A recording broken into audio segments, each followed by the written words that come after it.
Hi friends, welcome to my channel. Friends, ಆಸೆಸ್ ಇವತ್ತಿನ ಸಂಚಿಕೆ ಏನಾಗುತ್ತೆ ಅಂತ ನೋಡ್ಕೊಂಡು ಬರೋಣ. ಅದಕ್ಕಿಂತ ಮುಂಚೆ ಯಾರು ನನ್ನ ಚಾನಲನ್ನು ಸಬ್ಸ್ಕ್ರೈಬ್ ಮಾಡದೆ ನೋಡ್ತಿದ್ದೀರಿ, ದಯವಿಟ್ಟು ದಯವಿಟ್ಟು ದಯವಿಟ್ಟು ಸಬ್ಸ್ಕ್ರೈಬ್ ಮಾಡಿಕೊಂಡು ವಿಡಿಯೋ ನೋಡಿ. ನಿಮಗೇನಾದರೂ ವಿಡಿಯೋ ಇಷ್ಟ ಆದರೆ ಲೈಕ್ ಮಾಡಿ, ಹೆಚ್ಚಿನ ಜನರೊಂದಿಗೆ ಶೇರ್ ಮಾಡಲು ಮರೆಯದಿರಿ. ಹಾಗಾದರೆ ಬನ್ನಿ ಇವತ್ತಿನ ಸಂಚಿಕೆಯನ್ನು ಸ್ಟಾರ್ಟ್ ಮಾಡೋಣ. ಮೀನಾ ಕಿಚನ್ಗೆ ಬಂದು ಅಡುಗೆ ಮಾಡಲಿಕ್ಕೆ ರೆಡಿ ಆಗ್ತಾಳೆ. ಅದರ ಬೆನ್ನಲ್ಲಿ ಸೂರ್ಯ ಕೂಡ ಅವಳೊಟ್ಟಿಗೆ ಕಿಚನ್ಗೆ ಬರ್ತಾನೆ. ಕಿಚನ್ಗೆ ಬಂದು ಡೈನಿಂಗ್ ಟೇಬಲಲ್ಲಿ ಕೂತ್ಕೊಂಡು ಕ್ಯಾರೆಟ್ ತಿಂತಾ ಇರ್ತಾನೆ. ಸೂರ್ಯ ರೋಹಿಣಿ ಚಿನ್ನ ಕೊಟ್ಟ ಬಗ್ಗೆನೇ ಸ್ವಲ್ಪ ಯೋಚನೆಯನ್ನು ಮಾಡ್ತಾ ಇರ್ತಾನೆ. ಮತ್ತೆ ಮೀನನ ಹತ್ರ ಹೇಳ್ತಾನೆ ಅವನು, ಸಕ್ರಮ್ಮನ ಸೀಕ್ರೆಟ್ ಏನು ಅಂತ ಹೇಳಿ ಈ ಗುಂಗ್ರಮ್ಮನಿಗೆ ಗೊತ್ತಾಗಿ ಹೋಗ್ಬಿಟ್ಟಿದೆ. ಅದಕ್ಕೆ ಆ ಗುಂಗ್ರಿ ಸಕ್ಕರೆಗೆ ಚೆನ್ನಾಗಿ ಹಣ ಒಡವೆ ಎಲ್ಲ ತಂದು ಸುರಿತಾ ಇದೆ. ಹೆಂಗಾದರೂ ಮಾಡಿ ಉಗ್ಗಿಸ್ಕೊಳ್ಳೋದ್ರಿಂದ ತಪ್ಪಿಸೋ ಆಸೆ ಅವಕ್ಕೆ. ಅದಕ್ಕೆ ಮೀನಾ ಹೇಳ್ತಾಳೆ, ಅವರ ಏನು ಬೇಕಾದರೂ ಮಾಡ್ಕೊಳ್ಳಿ, ಅತ್ತೆ ಅವರನ್ನು ಕ್ಷಮಿಸಿದರೆ ಅವರು ಕೂಡ ಖುಷಿಯಾಗಿರ್ತಾರೆ, ನೋಡೋಕ್ಕಾಗ್ತಾ ಇಲ್ಲ ಅವರ ಪಾಡ್ನ ಪಾಪರಿ ಅಂತ ಹೇಳಿ ಮೀನಾ ಹೇಳ್ತಾಳೆ ಸೂರ್ಯನ ಹತ್ರ. ಅದಕ್ಕೆ ಸೂರ್ಯ, ಹೇ ಬ್ರಹ್ಮ ರಾಕ್ಷಸಿಯ, ಅದು 17ನೇ ಜನ್ಮ ಕಣೆ, ಅದೇನಾದರೂ ನಕ್ಬಿಟ್ರೆ ಮನೆ ಹಂಗೆ ಬಿರುಕು ಬಿಡುತ್ತೆ ಅಂತ ಹೇಳಿ ಸೂರ್ಯ ಹೇಳ್ತಾನೆ. ಯಾವಾಗಲೂ ನೋವಲ್ಲೇ ಇರಬೇಕು. ಅದಕ್ಕೆ ಮೀನಾ ಹೇಳ್ತಾಳೆ, ಯಾಕ್ರಿ ನಿಮ್ಗೆ ಯಾಕೆ ಇಂಥ ದುಷ್ಟ ಬುದ್ಧಿ? ಅದಕ್ಕೆ ಸೂರ್ಯ ಹೇಳ್ತಾನೆ, ನಮಗೆ ನಾವು ಇರೋದು ಅಂತ ಬುದ್ಧಿ ಅಂತ ಹೇಳ್ತಾನೆ. ಮತ್ತೆ ಸೂರ್ಯ ಹೇಳ್ತಾನೆ, ಕಾರ್ಕಿ ಮಾಯಾ ಬಜಾರಾಗಿ ಮತ್ತೆ ವಾಪಸ್ ಬಂದಿರೋದು ಅವಳಿಂದನೇ ಅಂತ ನನಗೆ ಗುಮಾನಿದೆ. ಅದು ಏನಾದರೂ ಪ್ರೂವ್ ಆಗಲಿ, ಆಮೇಲೆ ಐತೆ ನೋಡು ಕಥಕಲಿ ಕೂಚ್ಪುಡಿ ಎಲ್ಲ ಆಮೇಲೆ ಅಂತ ಹೇಳ್ತಾನೆ. ಆಗ ಮೀನು ಹೇಳ್ತಾಳೆ, ಅಯ್ಯೋ ಸಾಕು, ಸ್ವಲ್ಪ ಸುಮ್ಮನಿರ್ತೀರಾ, ನಾನು ನಿಮಗೆ ಒಂದು ಮಾತು ಹೇಳಬೇಕು. ಅದಕ್ಕೆ ಸೂರ್ಯ ಹೇಳ್ತಾನೆ, ಹೇಳು. ಹಾಗೆ ಮೀನಾ ಹೇಳ್ತಾಳೆ, ಕನಕ ಒಂದು ಹುಡುಗನ ಪ್ರೀತಿ ಮಾಡ್ತಾ ಇದ್ದಾಳೆ ಅಂತೇಳಿ. ಆಗ ಸೂರ್ಯ ಕ್ಯಾರೆಟನ್ನು ಬಾಯಲ್ಲಿ ಇಟ್ಕೊಂಡಿರ್ತಾನೆ, ಅದು ಹಂಗೆ ಕೆಳಗೆ ಬೀಳುತ್ತೆ. ಮತ್ತೆ ಸೂರ್ಯ ಹೇಳ್ತಾನೆ, ಏನಂದೆ? ಓಹೋ, ಮಗು ದೊಡ್ಡದಾಗ್ಬಿಟ್ಟಿದೆ ಅಲ್ವೇ, ಸೊಳ್ಳೆ ನಮ್ಕ? ಅದಕ್ಕೆ ಮೀನಾ ಹೇಳ್ತಾಳೆ, ನಾನು ಹೇಳ್ತಾ ಇದ್ದೇನಲ್ಲ. ಮತ್ತೆ ಸೂರ್ಯ ಹೇಳ್ತಾನೆ, ಓಹೋ, ಇದು ತಮ್ಮದೇನ ಸಾರಥ್ಯ? ಅದಕ್ಕೆ ಮೀನಾ ಹೇಳ್ತಾಳೆ, ಸ್ವಲ್ಪ. ಮತ್ತೆ ಸೂರ್ಯ ಕೇಳ್ತಾನೆ, ಎಷ್ಟು ದಿನ ನಡೀತಾ ಇದೆ ಈ ಕೋಚಿಂಗ್ ಕ್ಲಾಸು? ಮತ್ತೆ ಮೀನಾ ಹೇಳ್ತಾಳೆ, ಸ್ವಲ್ಪ ದಿನದಿಂದಲೇ ಅಂತೇಳಿ. ಅದಕ್ಕೆ ಸೂರ್ಯ ಹೇಳ್ತಾನೆ, ಇದು ಕೈ ಹಿಡಿಯುವ ಲವ್ವ, ಕೈ ಕೊಡುವ ಲವ್ವ ಅಂತ ಹೇಳಿ. ಮತ್ತೆ ಮೀನಾ ಹೇಳ್ತಾಳೆ, ಮದುವೆ ಆಗೋಕ್ಕೆ ರೆಡಿ ಇದ್ದಾರೆ, ನೀವು ಒಪ್ಕೊಳ್ಬೇಕು ಅಷ್ಟೇ. ಅದಕ್ಕೆ ಸೂರ್ಯ ಹೇಳ್ತಾನೆ, ಎಲ್ಲ ಅವರವರೇ ಒಪ್ಕೊಂಡ್ಮೇಲೆ ನಂದೇನಿದೆ ಇದರಲ್ಲಿ? ಮತ್ತೆ ಸೂರ್ಯ ನಗ್ತಾ ಹೇಳ್ತಾನೆ, ಮಿಸ್ ಕನಕ ಇವಾಗ ಮಿಸ್ಸಸ್ ಡ್ಯಾಶ್ ಆಗಿ ಹೋಗ್ತಾಳೆ. ಅದಕ್ಕೆ ಮೀನು ಆಶ್ಚರ್ಯದಿಂದ ಕೇಳ್ತಾಳೆ, ಏನ್ರಿ ಅದು ಡ್ಯಾಶು? ಅದಕ್ಕೆ ಸೂರ್ಯ ಹೇಳ್ತಾನೆ, ಹುಡುಗನ ಹೆಸರು ಏನು ಅಂತ ಗೊತ್ತಿಲ್ಲಲ್ಲ, ಅದಕ್ಕೆ ನಾನೇ ಡ್ಯಾಶ್ ಹಾಕ್ಕೊಂಡಿದ್ದೇನೆ. ಮತ್ತೆ ಸೂರ್ಯ ಕೇಳ್ತಾನೆ, ಏನು ಆ ಹುಡುಗನ ನಾಮಾಂಕಿತಗಳು ಅಂತೇಳಿ, ಅಂದರೆ ಹುಡುಗನ ಹೆಸರು ಏನು ಅಂತ ಹೇಳಿ ಕೇಳ್ತಾನೆ. ಅದಕ್ಕೆ ಮೀನಾ ಹೇಳ್ತಾಳೆ, ರೀ ನನಗೂ ಗೊತ್ತಿಲ್ಲ, ನಾಳೆ ಮೀಟ್ ಮಾಡಿಸ್ತೇನೆ ಅಂತ ಹೇಳಿದಾಳೆ. ರೀ ನೀವು ಫ್ರೀ ಇದ್ದರೆ ಬರ್ತೀರಾ ಅಂತ ಕೇಳ್ತಾಳೆ ಮೀನಾ. ಅದಕ್ಕೆ ಸೂರ್ಯ ಹೇಳ್ತಾನೆ, ಫ್ರೀ ಮಾಡ್ಕೊಂಡಾದ್ರೂ ನಾನು ಬಂದೇ ಬರ್ತೇನೆ ಕಣೆ ಮೀನಾ ಅಂತ ಹೇಳಿ ಹೇಳ್ತಾನೆ. ಮತ್ತೆ ಸೂರ್ಯ ಹೇಳ್ತಾನೆ, ಇಲ್ಲಿ ಅದು ನಮ್ಮ ಮನೆ ಮಗು ಕಣೆ, ಅದು ಖುಷಿಯಾಗಿರೋದು ನೋಡುವ ಖುಷಿ ನನಗೂ ಇದೆ ಕಣೆ ಅಂತ ಹೇಳಿ ಹೇಳ್ತಾನೆ. ಹುಡುಗನನ್ನು ನೋಡೋಣ, ವಾಲ್ಗ ಉದಿಸೇ ಬಿಡೋಣ, ಮತ್ತೆ ಅತ್ತೆಮ್ಮನ ಅವರು ಬರ್ತಾರೇನೋ ಅಂತ ಹೇಳಿ ಕೇಳ್ತಾನೆ ಸೂರ್ಯ. ಅದಕ್ಕೆ ಮೀನಾ ಹೇಳ್ತಾಳೆ, ರೀ ಈ ಎಲ್ಲ ವಿಷಯ ಅಮ್ಮನಿಗೆ ಗೊತ್ತಿಲ್ಲ, ಭಾವ ನೋಡಿ ಒಪ್ಕೊಳ್ಳಿ, ಆಮೇಲೆ ಮುಂದೆ ನೋಡು ಅಂತ ಹೇಳಿದ್ಲು ಅಂತ ಹೇಳಿ ಮೀನಾ ಸೂರ್ಯನ ಹತ್ರ ಹೇಳ್ತಾಳೆ. ಅದಕ್ಕೆ ಸೂರ್ಯ ಅವನ ಎದೆ ಮೇಲೆ ಕೈ ಇಟ್ಟು ನಗ್ತಾ ಹೇಳ್ತಾನೆ, ಇಲ್ಲಿ ಅದು ಎಷ್ಟು ಒಳ್ಳೆ ಮಗು ಕಣೆ ಅದು ಅಂತ ಹೇಳಿ, ನನ್ನ ನಂಬಿದವರನ್ನು ನಾನು ಕೈ ಬಿಡೋಕ್ಕಿಲ್ಲ ಅಂತ ಹೇಳಿ ಸೂರ್ಯ ಹೇಳ್ತಾನೆ. ಹುಡುಗನನ್ನು ನೋಡೋಣ, ಹುಡುಗ ಓಕೆ ಆದ ತಕ್ಷಣ ನಾನೇ ಮುಂದೆ ನಿಂತು ಮದುವೆ ಮಾಡಿಸ್ಕೊಡ್ತೇನೆ, ಎಲ್ಲಿ ಏನು ಅಂತ ಹೇಳಿ ರೂಟ್ ಮ್ಯಾಪ್ ಕೇಳ್ತಾನೆ ಸೂರ್ಯ. ಅದಕ್ಕೆ ಮೀನಾ ಹೇಳ್ತಾಳೆ, ಬೆಳಿಗ್ಗೆ ರೆಡಿಯಾಗಿರಿ, ದೇವಸ್ಥಾನದಲ್ಲಿ ಮೀಟ್ ಮಾಡೋಣ. ಅದಕ್ಕೆ ಸೂರ್ಯ ಮತ್ತೆ ಖುಷಿಯಾಗಿ ಒಂದು ಹಾಡನ್ನು ಪ್ಲೇ ಮಾಡ್ತಾನೆ. ವಸಂತ ಮಾಸ ಬಂದಾಗ ಮಾವು ಚಿಗುರಲೇಬೇಕು, ಕಂಕಣ ಕೂಡಿ ಬಂದಾಗ ಮದುವೆಯಾಗಲೇಬೇಕೆನ್ನೋ ಸಾಂಗನ್ನು ಹಾಡಿ ಖುಷಿಯಾಗಿ ಇರ್ತಾರೆ ಮೀನಾ ಸೂರ್ಯ. ಮತ್ತೆ ಸೂರ್ಯ ಅವನಷ್ಟೇ ಕೇಳ್ತಾನೆ, ಕನಕ ರೆಡಿ ಫಾರ್ ಡಂಕಣಕ ಅಂತ ಹೇಳಿ. ಅದಕ್ಕೆ ಮೀನಾ ಕೂಡ ನಗಡ್ತಾಳೆ. ಮತ್ತೆ ಸೂರ್ಯ ಮೀನನನ್ನು ಕರೀತಾನೆ, ಲೇ ಮೀನಾ, ಬಾಂಗ್ಡೆ ಮೀನಾ, ಏನ್ರಿ ನಿಮ್ದು ಅಂತ ಹೇಳಿ ಹೇಳ್ತಾಳೆ ಮೀನಾ. ಅದಕ್ಕೆ ಸೂರ್ಯ ಹೇಳ್ತಾನೆ, ಇಲ್ಲಿ ಪೆಂಗ್ಯ ಲವ್ ಮಾಡ್ದ, ಅದು ಯಾರದು? ಅದೇ ಛಾಯಮ್ಮ. ಆಮೇಲೆ ಮಂಗ್ಯ ಲವ್ ಮಾಡ್ದ, ಬೇರೆ ಯಾರಲ್ಲ, ನಮ್ಮ ಮಗು, ಅದೇ ಮೈಕಮ್ಮ. ನಾನು ಮಾತ್ರ ಲವ್ ಮಾಡಲೇ ಇಲ್ಲ ಅಂತೇಳಿ ಸೂರ್ಯ ಹೇಳ್ತಾನೆ. ಅದಕ್ಕೆ ಅದಕ್ಕೆ ಏನು ಇವಾಗ ಅಂತ ಕೇಳ್ತಾಳೆ. ಅದಕ್ಕೆ ಸೂರ್ಯ ಹೇಳ್ತಾನೆ, ನಮಗೂ ಕೂಡ ಸಿಕ್ಕಾಪಟ್ಟೆ ಲವ್ ಮೇಲೆ ಆಸೆ ಬರ್ತಾ ಇದೆ ಅಂತೇಳಿ. ಅದಕ್ಕೆ ಮೀನಾ ಮತ್ತೆ ಕೇಳ್ತಾಳೆ, ಯಾರನ್ನು ನೋಡಿದ್ದೀರಾ? ಅದಕ್ಕೆ ಸೂರ್ಯ ನಗಾಡ್ತಾ ಹೇಳ್ತಾನೆ, ಟ್ರೈ ಮಾಡೋಣ ಅಂತ. ಅದಕ್ಕೆ ಮೀನಾ ಸಿಟ್ಟಾಗ್ತಾಳೆ, ಹತ್ರ ಬಂದರೆ ಕಾಲು ಮುರಿದು ಕೈಗೆ ಕೊಟ್ಬಿಡ್ತೇನೆ, ಸುಮ್ಮನೆ ಹೋಗ್ತಾ ಇರಬೇಕು ಆಚೆ ಅಷ್ಟೇ ಅಂತೇಳಿ ಮೀನಾ ಗದರಿಸ್ತಾಳೆ ಸೂರ್ಯನನ್ನು. ಅದಕ್ಕೆ ಸೂರ್ಯ, ಅಯ್ಯೋ ಟ್ರೈ ಮಾಡಬೇಕು ಅಂದೆ, ಬೇರೆ ಯಾರನ್ನಾದರೂ ಅಂದ ಅಂತ ಕೇಳ್ತಾನೆ. ನನಗೆ ನಿನ್ನನ್ನೇ ಇನ್ನೊಂದು ಸಲ ಲವ್ ಮಾಡೋಣ ಅನ್ನಿಸ್ತಾ ಇದೆ ಕಣೆ ಅಂತೇಳಿ ಸೂರ್ಯ ಹೇಳ್ತಾನೆ. ಎಲ್ಲ ಲವ್ ಮ್ಯಾಟರ್ ಕೇಳಿದಾಗ ನನಗೂ ತುಂಬ ಲವ್ ಮಾಡಬೇಕಂತ ಅನ್ನಿಸ್ತಾ ಇದೆ ಕಣೆ, ಬಾರೆ ಅಂತೇಳಿ ಮೀನನನ್ನು ಕರೀತಾನೆ. ಅದಕ್ಕೆ ಮೀನಾ ಹೇಳ್ತಾಳೆ, ಈಗ ನನಗೆ ಅಡುಗೆ ಮಾಡಬೇಕು, ಸುಮ್ಮನೆ ಹೋಗಿ. ಅದಕ್ಕೆ ಸೂರ್ಯ ಹೇಳ್ತಾನೆ, ಒಂದು ಊಟ ಮಾಡದಿದ್ರೆ ಏನೂ ಆಗಲ್ಲ ಬಾರೆ ಅಂತ ಹೇಳಿ ಕರೀತಾನೆ. ಅದಕ್ಕೆ ಮೀನಾ ಹೇಳ್ತಾಳೆ, ಆನಂತರ ಅತ್ತೆ ಬಂದು ಊಟ ಆಯ್ತೇನೆ ಅಂತ ಹೇಳಿ ನನ್ನನ್ನು ಗದರಿಸ್ತಾರೆ. ಅವರಿಗೆ ಹೇಳ, ನಿಮ್ಮ ಮಗ ಬಂದು ಈ ರೀತಿಯಾಗಿ ಕಿಟ್ಲೆ ಮಾಡ್ತಾ ಇದ್ದಾನೆ, ಅದಕ್ಕೆ ನಾನು ಅಡುಗೆ ಮಾಡಲಿಲ್ಲ ಅಂತ. ಅದಕ್ಕೆ ಸೂರ್ಯ ಹೇಳ್ತಾನೆ, ಅಯ್ಯಯ್ಯೋ ಅದ್ಯಾಕೆ ಹಂಗೆ ಆಡ್ತೀಯಾ? ಎಲ್ಲರೂ ಲವ್ ಮಾಡಿಕೊಂಡು ಲೈಫ್ ಸೆಟ್ಲ್ ಮಾಡ್ಕೊಂಡು ಬಿಟ್ಟಿದ್ದಾರೆ, ನನಗೂ ಒಂದು ಸಲ ಲವ್ ಮಾಡಬೇಕಂತ ಆಸೆಗಳಾಯ್ತಪ್ಪ, ಅದಕ್ಕೆ ಮಾಡ್ತೀನಿ ಅಂತ ಅಂದೆ. ಏನು ಒಂಚೂರು ಕಾಪ್ರೇಟೇ ಮಾಡೋದಿಲ್ಲ ಮೀನಾ, ನೀನು ಬಾರಿ ಲವ್ ಮಾಡೋಣ ಅಂತ ಹೇಳಿ ಸೂರ್ಯ ಕರೀತಾನೆ. ಇತ್ತ ಕಡೆ ಮನೋಜ್ ಲ್ಯಾಪ್ಟಾಪ್ ಇಟ್ಕೊಂಡು ಒಂದು ಹಾಡನ್ನು ಪ್ಲೇ ಮಾಡ್ತಾನೆ. ಅಂದರೆ ಅವನಷ್ಟಕ್ಕೆ ಹಾಡನ್ನು ಹೇಳ್ತಾ ಇರ್ತಾನೆ, ಎಲ್ಲ ಮಾಯವೋ ಅಂತ ಹೇಳಿ. ಆಗ ರೋಹಿಣಿ ಕೋಪದಿಂದ ತಟಾರ್ ಅಂತ ಹೇಳಿ ಗ್ಲಾಸನ್ನು ಕೆಳಗಡೆ ಬೀಳಿಸ್ತಾಳೆ. ಆಗ ಮನೋಜ್ಗೆ ಸ್ವಲ್ಪ ಹೆದರಿಕೆ ಆಗುತ್ತೆ. ಆಗ ಮನೋಜ್ ಕೇಳ್ತಾನೆ, ರೋಹಿಣಿ ಏನಾಯಿತು ನಿನಗೆ ಅಂತೇಳಿ. ಆಗ ರೋಹಿಣಿ ಹೇಳ್ತಾಳೆ, ಅದನ್ನು ನಾನು ನಿಮಗೆ ಕೇಳಬೇಕು, ಏನಾಗಿದೆ ಈ ಮನೆಯವರಿಗೆಲ್ಲ? ಅದಕ್ಕೆ ಮನೋಜ್ ಹೇಳ್ತಾನೆ, ಓ ಹಲೋ ಎಕ್ಸ್ಕ್ಯೂಸ್ ಮೀ, ಮನೆಯಲ್ಲಿ ಇರೋರಿಗೆ ಏನಾಗಿದೆ ಅಂತ ತಿಳ್ಕೊಳ್ಳೋಕ್ಕೆ ನಾನೇನು 4 ಅಕ್ಷರ ಓದಿರೋ ಡಾಕ್ಟ್ರಾ ಅಂತ ಕೇಳ್ತಾನೆ ಮನೋಜ. ನಾನು Manoj, famous 5 degree business man. ಏನು ಹೇಳು?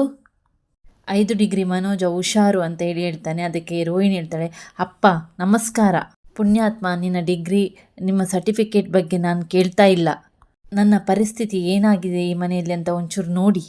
ಅದಕ್ಕೆ ಮನೋಜ ಹೇಳ್ತಾನೆ, ನಿನಗೆ ಏನಾಗಿದೆ, ಚೆನ್ನಾಗಿದ್ದೀಯಲ್ಲ. ಮತ್ತು ರೋಹಿಣಿ ಕೇಳ್ತಾಳೆ, ಅಷ್ಟು ಕಾಸ್ಟ್ಲಿ ಚೈನ್ ತಂದು ಕೊಟ್ಟರು ನನ್ನನ್ನು ತಿರಸ್ಕಾರ ಮಾಡ್ತಿದ್ದಾರಲ್ಲ ಅತ್ತೆ.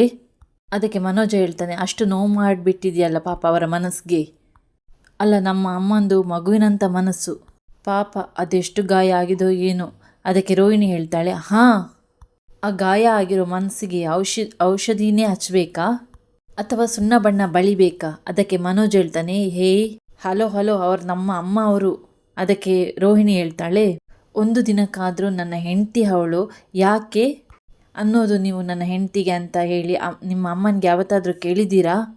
ಯಾವ ಸೊಸೆನೂ ಅತ್ತೆಗೋಸ್ಕರ ಹೀಗೆ ತಂದು ಸುರಿಯೋದಿಲ್ಲ. ಏನು ಸಾಹಸ ಮಾಡಿದ್ರು ಅವ್ರು ನನ್ನನ್ನು ಮೊದಲನ ಹಂಗೆ ನೋಡಲ್ವಾ ಅಂತ ಹೇಳಿ ರೋಹಿಣಿ ಕೇಳ್ತಾಳೆ. ಅದಕ್ಕೆ Manoj, ನೋಡ್ಬೋದೇನಪ್ಪ, but takes A time ಅಂತ ಹೇಳಿ ಮನೋಜ ಹೇಳ್ತಾನೆ. ಅದಕ್ಕೆ ರೋಹಿಣಿ ಹೇಳ್ತಾಳೆ, ಯಾವ ಟೈಮ್ ರೀ, ಯಾವ ಟೈಮ್ ಅಂದೆ. ಮತ್ತೆ ರೋಹಿಣಿ ಹೇಳ್ತಾಳೆ, ಹೋಗಿ ನೋಡಿ ಮೀನಾನ, ಏನಾದರೂ ಅಂದರೆ ಆ ಸೂರ್ಯ ಮುಗಿಬೀಳ್ತಾನೆ, ಇನ್ನು ಆ ಶ್ರುತಿನ ಏನಾದರೂ ಅಂದರೆ ರವಿ ಅಡ್ಡ ಬರ್ತಾನೆ, ನನಗೆ ಯಾವ ಬೇತಾಳ ಸಿಕ್ಬಿಟ್ಟಿದಾನೋ ಅನಿಸ್ಬಿಡುತ್ತೆ. ಅದಕ್ಕೆ ಮನೋಜ ಹೇಳ್ತಾನೆ, ಅದೇ ಮತ್ತೆ ನೀನೇನು ನನ್ನನ್ನು. ಅದಕ್ಕೆ ರೋಹಿಣಿ ಹೇಳ್ತಾಳೆ, ನಿಮ್ಮನ್ನು ಅನ್ನದೆ ಮತ್ತೆ ಯಾರನ್ನು ಅನ್ಬೇಕು ಸಾಯೋದಂತ ಅಂದೆ ಅಂತ ಹೇಳಿ ರೋಹಿಣಿ ಹೇಳ್ತಾಳೆ. ಹೇಳ್ರಿ, ಯಾರನ್ನು ಅನ್ಬೇಕು ಅಂದೆ ಅಂತ ಕೇಳ್ತಾ ಇದ್ದೇನೆ ನಾನು ಅಂತ ಹೇಳಿ ರೋಹಿಣಿ ಮತ್ತೆ ಮನೋಜನ್ನು ಗದರಿಸ್ತಾಳೆ. ಮತ್ತೆ ರೋಹಿಣಿ ಮನೋಜಗೆ ಹೇಳ್ತಾಳೆ, ನೋಡಿ ಇವತ್ತೇ ಅಂತ ಇದ್ದೀನಿ, ಇವತ್ತು ಹೋಗ್ಬಿಟ್ಟು ನಿಮ್ಮ ಅಮ್ಮನ ಹತ್ರ ನನ್ನ ಪರವಾಗಿ ನೀವು ಮಾತಾಡಬೇಕು. ಇವಳು ನನ್ನ ಹೆಂಡತಿ, ನೀನು ನನ್ನ ಹೆಂಡತಿಗೆ ಏನು ಅನ್ನೋ ಹಂಗಿಲ್ಲ, ಇವಳನ್ನು ನಾನು ಶೋರೂಮ್ಗೆ ಕರ್ಕೊಂಡು ಹೋಗ್ತೇನೆ, ಹೋಗ್ರಿ ಹೇಳ್ರಿ ಅಂತ ಹೇಳಿ ಮನೋಜನಿಗೆ ರೋಹಿಣಿ ಗದರಿಸ್ತಾಳೆ. ಅದಕ್ಕೆ ಮನೋಜ ಹೇಳ್ತಾನೆ, ಹಾಗಲ್ಲ.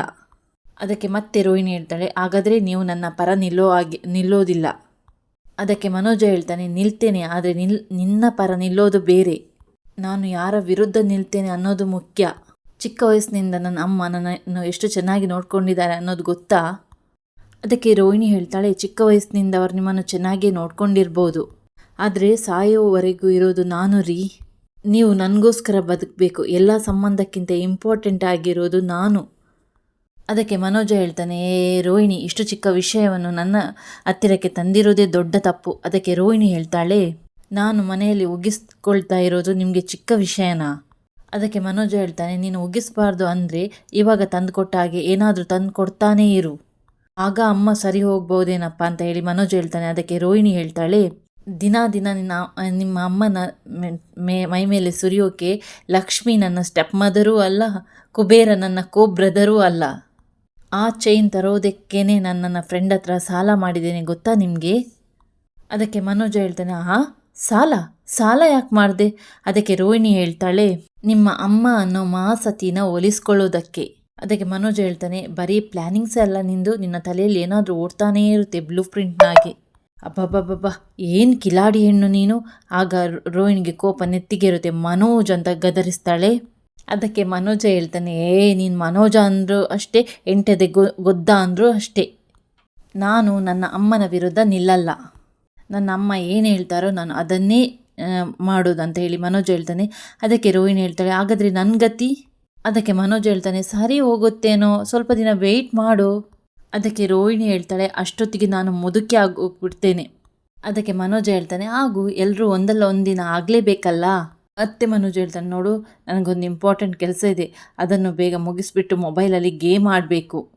ನೀನು ಏನಾದರೂ ನನಗೆ ಡಿಸ್ಟರ್ಬ್ ಮಾಡಿದರೆ ತೋರಿಸ್ಬೇಕಾಗುತ್ತೆ ಮನೋಜನ ಮೂರನೇ ಮುಖ. ಇತ್ತ ಕಡೆ ಶ್ರುತಿ ರವಿ ಹತ್ರ ಕೇಳ್ತಾಳೆ, ನಾನು ಹೇಳಿದ ವಿಷಯ ಏನು ಮಾಡಿದೆ ಅಂತ ಹೇಳಿ. ಅದಕ್ಕೆ ರವಿ ಕೇಳ್ತಾನೆ, ಏನು ವಿಷಯ ಅಂತ ಹೇಳಿ. ಅದಕ್ಕೆ ಶ್ರುತಿ ಹೇಳ್ತಾಳೆ, ಕೆಲಸಕ್ಕೆ ರಿಸೈನ್ ಮಾಡು ಅಂತ ಹೇಳಿದೆಲ್ಲ ಆ ವಿಷಯ. ಆ ನೀತು ನಿನ್ನ ಕೆಲಸಕ್ಕೆ ವ್ಯಾಲ್ಯೂನೇ ಕೊಡ್ತಾ ಇಲ್ಲ ರವಿ. ನೀನು ಆ ಹೋಟೆಲಲ್ಲಿ ಕೆಲಸ ಮಾಡು ನನಗೆ ಚೂರು ಇಷ್ಟ ಇಲ್ಲ.